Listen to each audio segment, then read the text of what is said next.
Hello, everybody, and welcome. Hello, Drew. How are you? I'm very well, thank you. Let me turn you up so I can hear you properly. How you doing? I'm doing very well, very well. And I saw Ishmael on a little while ago. He's just nipped off. I'm sure he'll be back any moment now. Hi. There he is. How you Hello, doing? Ishmael. How you doing? Just writing, working, going to expos, conferences, and speaking. That's it. That's all I do nowadays is just travel, write, and speak. Is your next one in November, Ishmael? Yes, I'm going to be doing a 3-hour workshop in Sedona. I'm going to be breaking down the entire cosmic infrastructure and how it kind of ties into the battle between the Alliance and the Cabal, but in great detail. I think where we should start today, because there's a lot of talk about a ship coming our way. 3i Atlas. I had a feeling you guys wanted me to talk about that. Go on. I'm handing you the mic. Sure. Are we live already? Yeah. Oh, yes. Nice. You're live with everybody, Rocking and Ishmael. rolling. Hi, everyone. It's good to be back. Well, contrary to what some of the podcasters are saying, that it is the Anunnaki, that it is, negative ETs that are here to invade us. It's actually the other way around. Because if that were the case, we do have an interplanetary police force that actually patrols what comes in and out of our solar system. So anything negative is therefore shunned out by Solar Warden, which is a positive secret space program that was initiated by Eisenhower and Commander Valiant Thor, who represents the Venusian Council and the United Federation of Planets. Now, 3i Atlas was actually projected from the center of our galaxy. There's a planet there where the guardians of our galaxy reside, known as Aurelius Prime, and that is the planet that actually launched it. And coincidentally, or may I not say coincidentally, but the WOW signal that came in 1977, which again was projected from the center of the galaxy, coincides with the exact trajectory of 3i Atlas. It came from the galactic epicenter. So, as you know, right now NASA is not showing any images, is not allowing any new data to come through. However, the other space agencies, such as the one working for Russia and the space agency for China, as well as India, are all saying that this is not a comet. This is an interstellar mothership that is housing all kinds of extraterrestrials. And that's the reason why NASA is lying to us right now. And as you know, NASA is controlled by the deep state. They've always been. It was initiated by the Nazis through Project Paperclip, right? Werner von Braun. And so that's why NASA is not telling us the truth, because this 3i Atlas is here because of what's happening right now. And what's happening right now is that the quarantine of the Earth, which was initiated thousands of years ago, has finally been lifted. And so one of the things that the secret scientist that works with the secret space program, who are a part of the Advanced Contact of Intelligent Organization, one of the things that they were able to decode using advanced AI and resonance frequencies, when they received the WOW signal back in 1977, that was a warning from the Guardians that, again, exists within the center of our galaxy. And that warning was, you guys have about 48 years, 50 years exactly, to run your shenanigans, and then we will return and enforce the disclosure, enforce it. And that's what they said in the WOW signal. And that's the reason why they have not been telling us the truth about 3i Atlas. And there is ample evidence coming from other space agencies that 3i Atlas is, once you are able to penetrate beyond its shield, and they have, by the way, it was able to uncloak itself as it was approaching the proximity of Mars. There's a lot of vast interstellar structures, crystalline cities that are actually, that have been found within 3i Atlas. And they don't want us to know that. So 3i Atlas is a benevolent craft. It was actually sent by the Lyrans, who were the original progenitors of all human races within our universe. And they are working in collaboration with other benevolent ET races like the Andromedans, like the Arcturians, and so on and so forth. It is a collaboration of over 200,000 different star nations that are actually on board. That's why it's a huge mothercraft the size of New York City.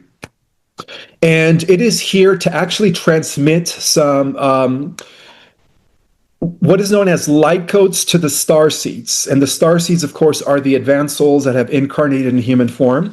And that's why it's scheduled to be in perihelion, which is in close proximity to our sun by the end of this month. And the reason it's going to be in close proximity of our sun is because through the CMEs, our sun is going to be transmitting these light codes that are going to be coming from 3i Atlas in order to begin the activation of the dormant DNA for those that are ready. So this is it, man. Disclosure. The governments, they knew that the governments were never going to do it. So they are going to make sure that the disclosure actually takes place. And I don't know if you guys heard, but in the last congressional hearing, when it came to the UAPs and the aerial phenomena, the ETs actually gave the U.S. Congress only 180 days. So what's going to be happening now is what they are going to be transmitting in the next few weeks for those that are ready, and what they are actually working, their operations from behind the scenes with the Alliance. And let me just tell you, the 12 generals that are operating the Alliance, as you know, Trump is just a puppet figure for the Alliance as well as Putin, right? They're already in cahoots with 3i Atlas to actually bring full disclosure within 180 days. So this is going to actually roll into 2026. And it is believed that by sometime summer of 2026, there's going to be a full out disclosure. And that's why 3i Atlas is here, because of the fact that the quarantine of the Earth has been lifted. Now, the quarantine of the Earth was established long ago when the draconian Anunnaki took over the affairs of our world. And as you guys know, they've been running the show for the last few thousand years, right? The Anunnaki from behind the scenes. And one of their major strongholds is they do operate underneath Israel. So Netanyahu is actually working with the negative Anunnaki. He's evil, by the way. He's a Zionist, Khazarian, and they're all part of the human reptilian hybrid bloodlines. And so another reason why 3i Atlas is here is to neutralize and to collapse the power structure of the Anunnaki, which resides underneath Israel. And that's why Q said Israel will be last. Once Netanyahu is removed, then we know for sure that our entire planet will be liberated.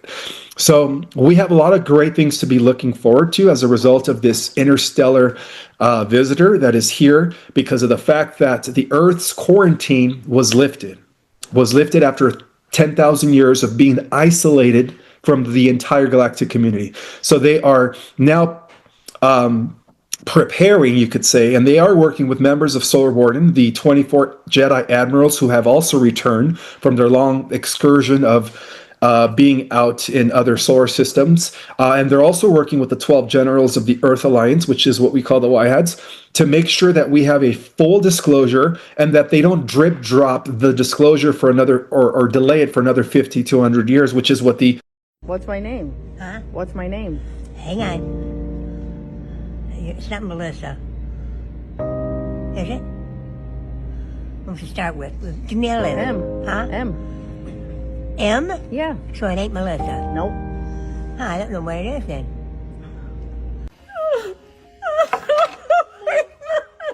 Oh my God, this is a must-hear story for anyone struggling with memory loss. Last week, we had to place my grandma in a nursing home because of her dementia. She no longer recognized anyone in the family, and we just couldn't take care of her on our own anymore. But then, the nurses there started giving her a spoonful of honey mixed with a homemade spice. What happened today completely shocked me. Oh my God. If you haven't heard of this honey trick yet, I left the link below. If you or someone you care about is struggling with memory loss, I swear it's worth trying. My grandma couldn't recognize anyone, and today, she named each one of us instantly. She even said she feels more clear-headed than she's ever felt in her life. Click the button below and listen now before it's too late, because this recipe is already changing over 12,000 lives, and it could change yours too.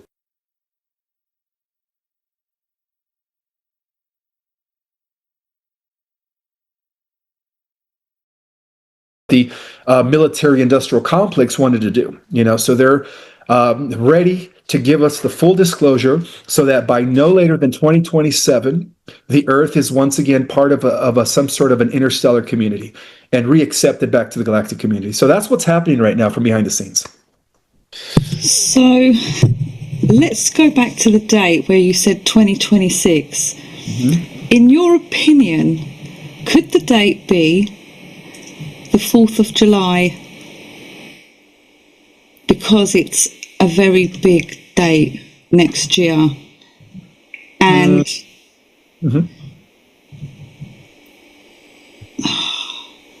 if this is happening, I want to talk about meditation and prayer, but first of all, do you think the date would be July the 4th because it's a 250th quintillion, big event that's happening? Possibly. Very, very, very possible, because as of the last congressional hearing regarding the UAPs, the governments or the alliance was actually given only 180 days. So 180 days, when you think about it, and based on the intel that I've been receiving from the Galactic Alliance, is that by summer of 2026, the surface people of the Earth, and it's funny that they say the surface people, right? Because you have the private sector, and then you have all these advanced under or inner Earth societies and underwater bases. But they said that the surface people of the Earth will now be informed about the healing modalities, the anti-gravity aircraft, and everything that the government has been, hiding from us for the last 80 years in the private sector. So they said that summer, I would say, summer looks like of 2026 looks to me like that's going to be around the time that, it's going to be ushering a whole new era on the Earth as we go into a Star Trek society. So not only with the disclosure, but with the fact that obviously they're here to help us go through 5D and 6D. Am I correct in that? Well, we're going into 4D and 5D, and some of us are going into 6D. See, before the Draconian Anunnaki took over the affairs of the Earth during Atlantean times, they actually dropped the Earth's frequency from 4, 5, and 6D, which is where the Atlantean civilization was operating at, all the way down to 1, 2, and 3D. So what's happening right now is as the Earth becomes liberated, the Earth is going to be fully restored into the 4D, 5D, and 6D, but not everyone's going to be in the same density. You have to understand that, some of the younger souls on this planet have to ascend in increments. So the majority of the people that are generally good are going to be advancing to the 4D Earth, where we're going to have all these exotic advanced interstellar technologies. And then those that are advanced souls that took the call to volunteer are going to be advancing to the 5D Earth and to the 6D Earth, where they won't be needing any external technology. They're going to be using their own organic technology through the power of their light body. And that's what's happening right now as our dormant DNA does become activated. Now, I was informed that there was going to be 3 waves of ascension because not everyone is on the same frequency. So for those that are ready, we might witness the emergence of the next stage of human evolution by the end of this year. And again, a lot of that has to do with these light codes that are going to be transmitted through our sun by 3i Atlas in order to activate those that are ready.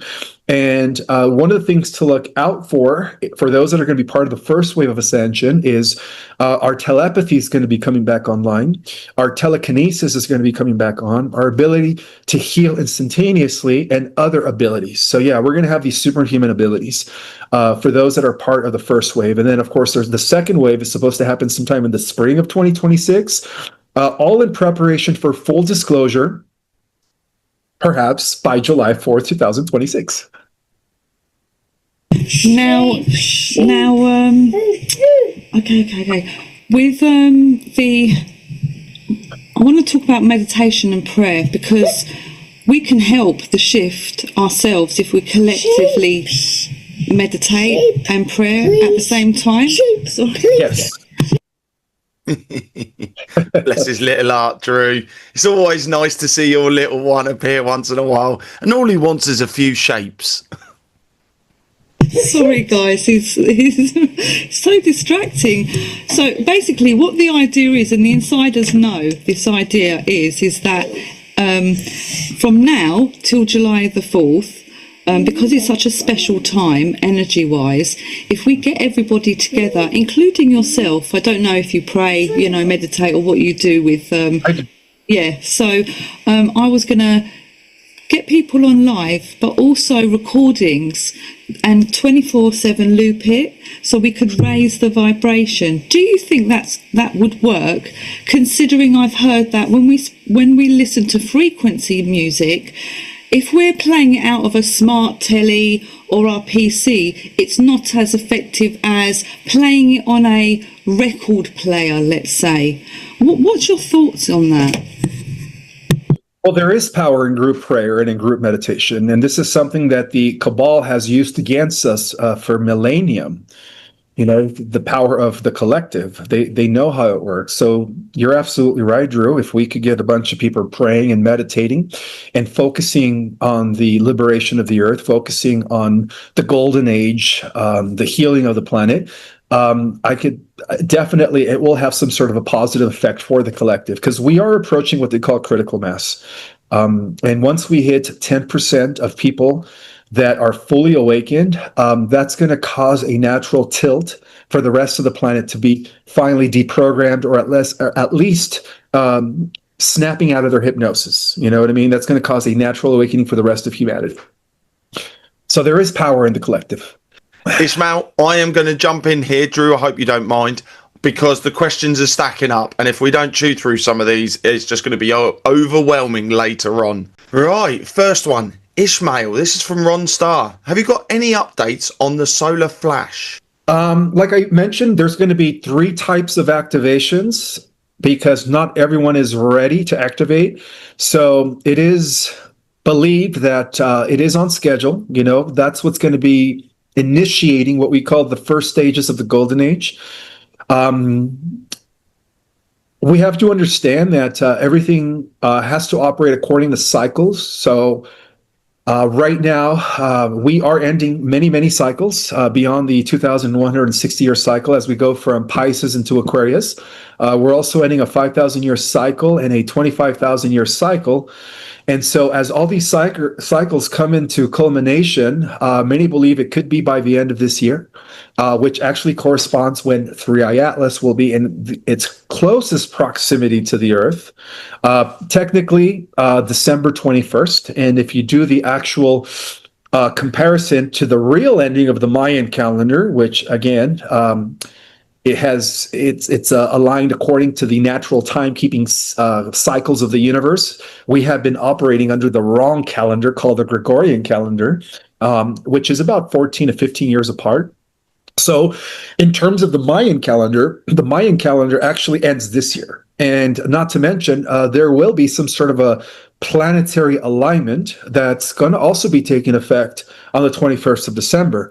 So I'm not saying it's going to be for sure, but it looks like all things are gearing towards some sort of a huge shift by the 21st of December, which is the end of the year.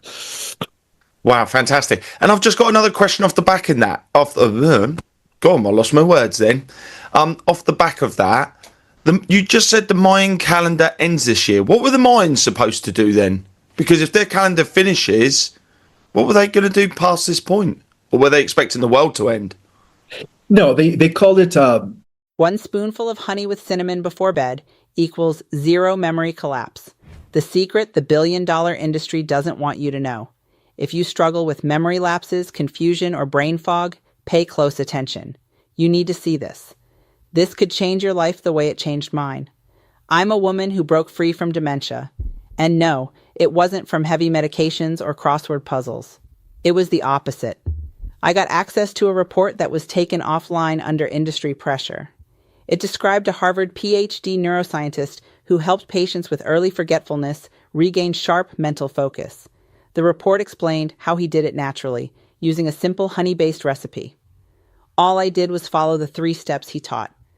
I took this mixture once a day, every night before bed. In 4 weeks, my memory was like an elephant's. I started remembering where I left my keys, Names came back easily. I slept deeply again, woke up energized, and even my good mood returned. In my daily life, simple things like finishing a sentence without freezing or remembering what I went into the kitchen for became natural again. And the best part? No drugs, no side effects. You just follow the 3 steps and take the mixture before bed. The secret isn't just honey tea, it's preparing the recipe the right way. The base is honey, but what really matters is the exact order and precise amounts. It isn't complicated. You only need 10 seconds to make it, but you have to do it right for it to work. Since this video can only be a minute long, I can't explain every detail here. That's why I'm releasing the full recipe video for free to anyone who wants to watch.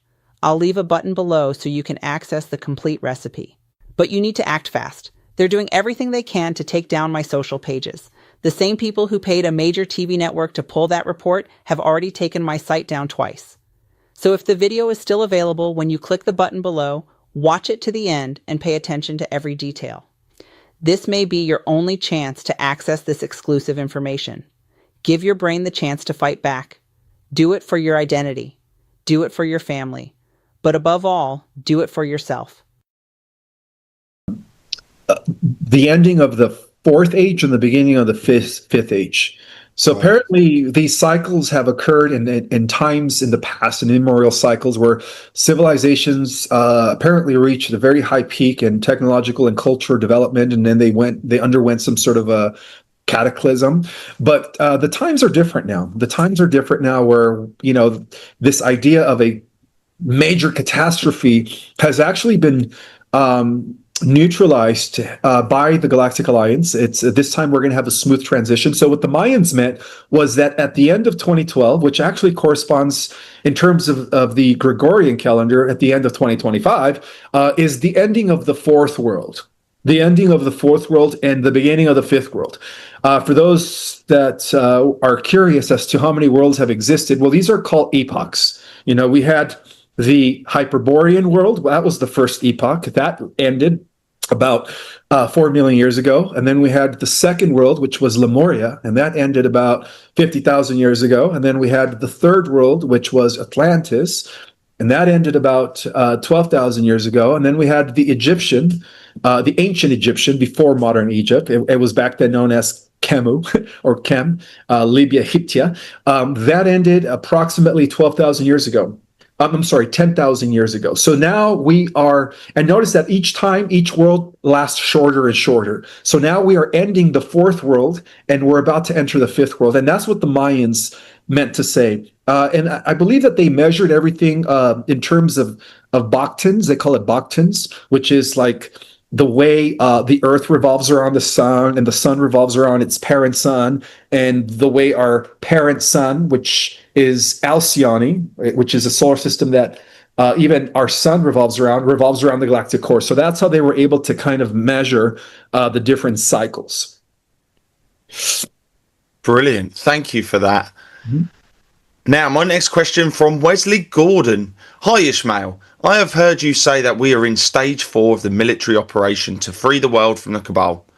What are the next stages? There is no stage 5. I believe from what I was told from Commander Valiant Thor, stage 4 is the final stage. So it normally takes about 6 months to 9 months to complete a stage, and I believe stage 4 was initiated about a month and a half to 2 months ago. So again, everything corresponds to summer of 2025, where it's like between now and summer of 2025, there's going to be major changes that are going to change everything on the Earth. For the positive, of course, for the positive. Brilliant, thank you. And I'm going to hit you with an easy question. Mm-hmm. Everyone's asking about your necklace, Ishmael. My necklace? It's called chrysocolla. It's a stone, chrysocolla, yeah. So it's in the shape of a diamond. No, not a diamond, I'm sorry, a triangle. Almost like I wasn't sure if it looked like a heart then, but it's not, is it? It's spearhead. That's the word I was really thinking of. Yeah, it was a gift from my girlfriend. So. Oh, how lovely! Does it have any properties, or is it just decorative? It allows me to connect with my heart chakra and my throat chakra better Lovely. so that I can speak the truth. Lovely. Sandy Rank has asked, please ask Ishmael if his Sedona conference will be available online. It will be, but only for 100 people, and it's a 3-hour event. So if you can't make it in person, it's $100. But again, it's a 3-hour workshop via a Zoom link, and in order to access that, you can go to my website or ourcosmicorigin.com to access the Zoom link. So that's only going to be for 100 people. So it's first come, first serve. Ishmael, a few people have asked as well, how do you get your information? I connect with Valiant Thor. Valiant Thor is the liaison between the Galactic Alliance, who is, again, a conglomerate of about 52 different solar systems within our local star cluster, where he represents the Venusian Council, and the Earth Alliance White Hats. So I communicate with him, and that's how I'm able to get updates on like what's going on in terms of off-world operations as well, and so on and so forth. Wonderful. Thank you so much for that. And my next one, where was that? That was it. So this is from Karen, and this is probably, I would say, quite a tough question. Ask Ishmael, where does God exactly fit into what you're saying and the angels that many have actually seen and reported and have been caught on camera? That's a very good question. Well, there is a prime creator source that everything comes from. You know, it is source consciousness. It is beyond gender, yet it also expresses itself through all living things. And it is believed that the prime creator source is the reason why life exists. Now, if they're asking me in terms of Jesus, Jesus represents the Logos. He represents the consciousness of our universe, who incarnated 2,000 years ago, where, you know, the Word, the Logos, was made flesh. So in that regard, he is our eldest brother. He's, you know, he came here to show us the way. And then in terms of the intergalactic fleets, Michael is at the head of the command in terms of our local universe. And then in terms of the multiverse, Jesus is at the head of the galactic command. So Jesus oversees the entire cosmic omniverse when it comes to the forces of light. So he is known as our eldest brother. So it does kind of tie in a little bit with the Bible, but it explains it from a higher perspective. Lovely, thank you. Does that mean the angels are, how do I describe it? Because they're different expressions of the one infinite creator. So you have the seraphim, you have the tertiaphim, you have the oraphim. I mean, there's so many divisions of angels. And then technically also, when you think in terms of positive extraterrestrials, well, the positive extraterrestrials are actually also translated in the holy books as the angelics, because, you know, they come from these other realities and they have access to our reality, but yet we don't have access to their reality. So there are different levels of celestial beings, and those that are aligned with the one infinite creator are the ones that are in service to others, as opposed to the Luciferian rebellion, which is expressed through the draconian reptilians and the AI, the negative AI, who are all about service to self. brilliant, thank you for that. Tiffany Scott's asked, hi Ishmael, so glad you're on today. Are there Palladians on 3i Atlas? Yes, there is a combination of many different non-terrestrials that are aboard, and the main ones are the Lyrans, which are our ancient ancestors. So there are Pleiadians, Andromedans, Arcturians, Aldebarans, the good ones, of course, Altarians. I mean, the list goes on. I think over 200,000 stars nations represented by different star species are on board, and that's why it is a mother craft. But they also have an even bigger craft that is actually in our solar system that is working with them, known as C2025 Swan. And Swan is actually 100 times bigger than 3i Atlas. And then they also have even smaller craft that were actually ejected from 3i Atlas. And that explains why they are all kind of aligned and moving along the trajectory right behind 3i Atlas. Lovely. Now, do you believe that heaven is over Antarctica, over the borders, and what is beyond the border? Well, all right. The thing about Antarctica is that I had a friend by the name of Brad Olson who actually went there a few years ago to kind of see if it's a wall, and he says it's not really a wall. There is a tall thing standing, but it's not a wall where it goes all the way around the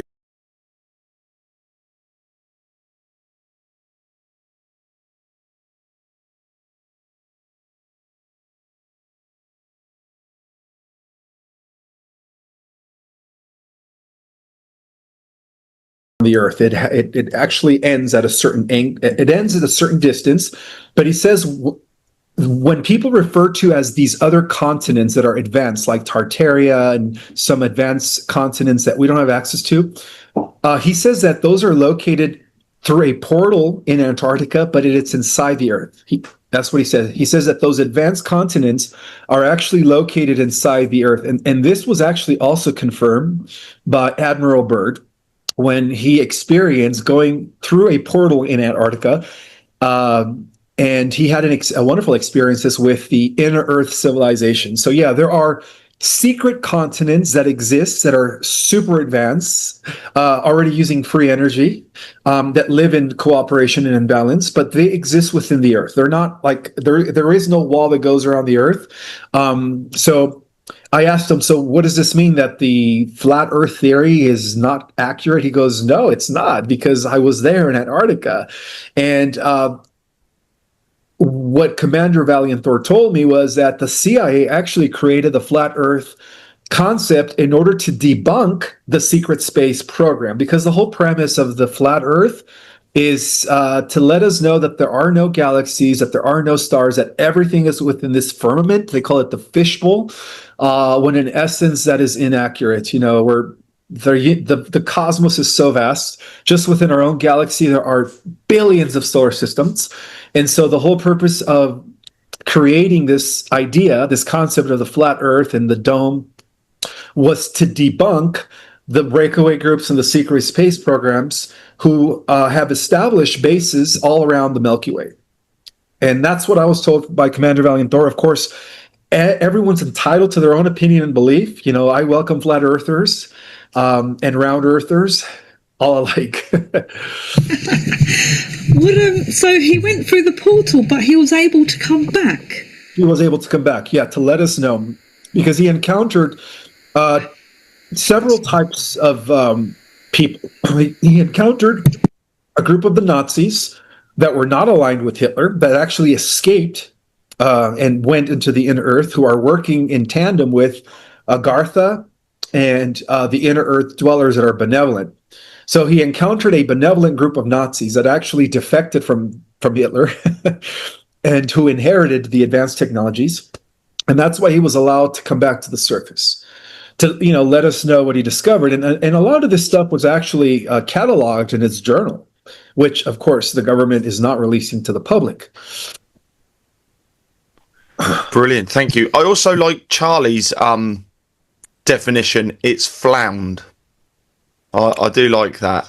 I think that just encompasses a few things that we know about Earth, as we call it. Bless you. Sorry, Ishmael, were you going to say something then? Oh, no, I just said bless you to my girlfriend because she sneezed. And just an update on Charlie. His voice isn't great, so he's not on this evening. So hopefully he's back Saturday, but we shall wait and see. Right. Next question. Sorry, I lost. I was still chuckling over flound in my head then. Just to let you know, the Earth is an energetic, multi-dimensional structure. So also, depending on the dimension that you're perceiving it, it'll either appear flat or round. As we move into the higher dimensional Earth, 4, 5, and 6, it's actually going to be a multi-dimensional lattice structure. So it's going to be more than just a sphere or a flat surface. It's going to be beyond that. So we can't even perceive what the Earth really looks like in the higher realities, but we will soon. Christine Phillips has asked, Ishmael, will the Dracos be eliminated? I actually know a woman whose last name is Dracos. White skin, black slanted eyes, dark energy. From what I was told by Commander Valiant Thor, the Dracos have been slowly but surely eliminated in the course of the last decade. And this corresponds to the planetary cleanup, right? As they are cleaning up the underground bases, the dumps, and all that stuff, the underground networks for the Cabal. And a lot of the Dracos were actually hiding in some of these spots. Not to mention, some of the Dracos were actually also operating in what is known as pocket realities all throughout our solar system. And just recently, within the last few months, we did receive extra support by another group of a group of guardians known as the Orma, which is like the lion people. And I know some of your viewers are probably like the lion people. Well, there are these things called the lion people. They come from Lyra, where they are human from here down. They have a human body and they have the face of a lion. Powerful, fierce warriors that actually operate from dimensions 10 and 11. And that's how powerful they are. Well, they just came in the last few months to kind of like eliminate the last residue of these pocket realities where the draconian reptilians were still operating from. So as of now, there are no more Draco in our solar system. They have been completely eliminated. The royal family, are they reptilian or are they vampires or are they both that have integrated? The Rue family? The royal, yeah, British. Oh, the royal family. British royal family. Are you talking about Prince King Charles and Oh, he's no king. He's part of a reptilian human hybrid bloodline. In fact, all the Khazarian Jews, the Zionist, Netanyahu, the Rothschilds, they're all genetically related. By the way, they are all descendants of what I call in my book, The Secret Government, descendants of Ham and Nimrod. They come from Babylon. And technically, you could actually trace their initial establishment back to Cain, and Cain was the offspring of Eve and the serpent. And when you translate who the serpent was in the ancient texts, the ancient serpent was known as Enki. So Cain was the first one to initiate the reptilian human hybrid bloodline, and then of course the good aliens, right, like the Pleiadians, they created the flood to kind of eliminate the abominations, the reptilian seed, the Nephilim, and then later it was reinstated through Nimrod. Nimrod was the one who reinstated the human reptilian hybrid. So yeah, King Charles is part of that human reptilian hybrid bloodline. Brilliant. Ishmael, is there any tie-in with DNA? Ed's asked, how does the sale of DNA information by 23andMe tie into this? Is there any tie with DNA? Yeah, that's the way that the deep state is trying to identify the descendants of the Anunnaki. Yeah, one of the greatest secrets that they don't want people to know is that there are two types of Anunnaki in the past, and they both left their lineage behind. So some of the people that are Rh negative blood are not reptilian. They're actually descendants from the positive Anunnaki. So you had two groups of Anunnaki, right? In ancient mythology, they call them the sky gods, and they were warring each other for the control of the earth. Unfortunately, the good Anunnaki lost the battle, and that's why our world fell in darkness to the negative Anunnaki. Well, it turns out that the good Anunnaki actually also left a lineage intact throughout history, and it was carefully preserved. And many people believe that corresponds to the holy blood, holy grail of King David and Jesus, Mary Magdalene. And therefore, today, when people do these 22 or 23 and back, or whatever it is, where they're trying to 23 and me. Yeah, I stupidly did that, Ishmael. Go on. Well, it's designed to actually identify. It's a genetic marker to see who are the descendants of the positive Anunnaki, so that they could kill them off and eliminate them, because they know, according to the prophecies, that a time would come when the descendants of the positive Anunnaki, which are the angelic Anunnaki, as opposed to the fallen angel Anunnaki, that their dormant DNA would be reactivated, and they would demonstrate superhuman abilities.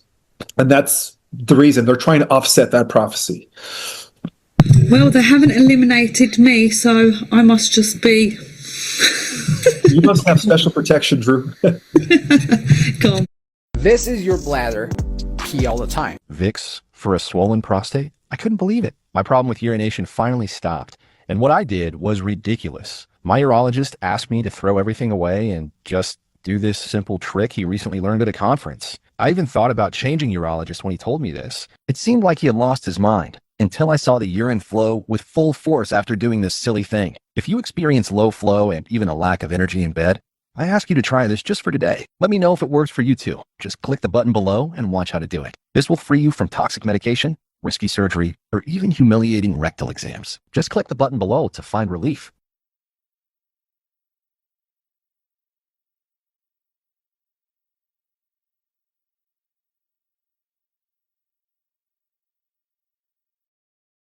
Example. Sue Sterneman has asked, the last time you were here, you said there were 800 billion other civilizations out there. Could you elaborate, please? Well, our universe is so vast. Just within the Milky Way, we have billions of solar systems, just within the Milky Way. Then our Milky Way, with other billions of galaxies, make up what is called a local universe. And our universe with other universes make up a larger cosmic domain. So in terms of the entire multiverse, there are billions, perhaps even trillions of civilizations, ranging from level 1, type 1, which is when they are beginning in the beginning stages of space travel, beginners. And then there is type 2 stellar, which is like intermediate space travel, have access to an entire galaxy. And then there's galactic, where they have access to multiple galaxies. I mean, it goes on, and then you have type 4, and then you have type 5. Now, I break this further down in our cosmic origin class, where I break down the different levels of advanced civilizations. But we have been type 0 ever since we dropped into lower frequencies from Atlantean times. And it is believed that now the Earth is once again in a position to bounce back up to a type 1, which is interplanetary. And that's the reason why 3i Atlas is here, because they know that the cycle is ending and that our quarantine is ending. And so now the Earth is now again eligible to be part of an interstellar society. Wonderful. Thank you for that. I've got a two-pronged question here from two different people, Terry Wright and also Christine Phillips. I'm going to blend this one into two. First part, do light seeds all know that they are light seeds? And the second part, it's star seeds, not light seeds. Do star seeds have a particular blood type or physical feature? Thank you. Well, yes, they do. I don't know much about if there is a blood type difference. I think that the star seeds are incarnated in both Rh negative and Rh positive. However, there are elements that distinguish the star seeds from the Earth Terrans, which are the younger souls. And those elements are that the star seeds are normally the ones that are critical thinkers. They're normally the ones who are very fascinated by the stars and learning about metaphysics, learning about other dimensions. And most of the time, the star seeds feel like they don't belong here. They feel like they miss home. They have a feeling of missing home. And they know that they're here for a reason, but they also know that they miss home. So those are the different characteristics that defines a starseed as opposed to somebody who is not a starseed. For instance, somebody who is not a starseed could care less about learning about metaphysics, other dimensions, or extraterrestrials. They're just very, kind of like in the box. They kind of take face value what society teaches them. So a starseed, on the other hand, is more of a critical thinker. They see beyond the norm and they question everything because they know that reality is more than what they teach us. And those are the differences. Wow. Fantastic. Thank you for that. Mm-hmm. Karen's got a question. Just to clarify, did you say that Jesus had a child with Mary Magdalene? Well, I wasn't there 2,000 years ago to say, hey, they did have some children, but according to the what is known as the hidden records, it is believed that the bloodline had to continue even after Jesus. So as you know, Jesus was part of the Davidic bloodline. He comes from the bloodline of King David. So there was, you could say, an attempt to continue the bloodline, but in secret. And that explains why Mary Magdalene had to go to India in order to preserve the child.